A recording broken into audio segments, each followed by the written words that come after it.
Graphics দেখাই কত টাকা আসে বাংলার রাজকোষে। মদ, চোলাই মদ নয়, চোলাই মদ থেকে হয়তো কোনো শাসক নেতার পকেটে টাকা গেলেও যেতে পারে, কারণ এগুলো হতে দেওয়া হয় কেন?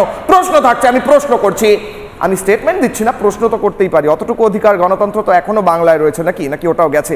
প্রশ্ন করছি যে কেন এই চোলাই মদগুলো হয় বুঝলাম, কিন্তু মদের থেকে কত টাকা আসে এই রাজ্যে, কত টাকা আসে রাজ্যের রাজকোষে?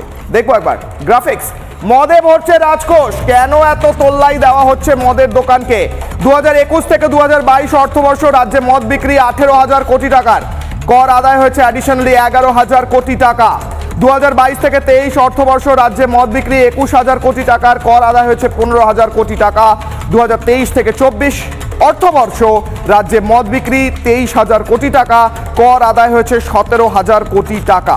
17,000 কোটি টাকা যদি মদ থেকে আসে, তাহলে অবশ্যই আরো 10টা মদের দোকান দিলে আরো কিছু কয়েকশো কোটি টাকা আসতে পারে, তাহলে এটা তো জাস্টিফাইড।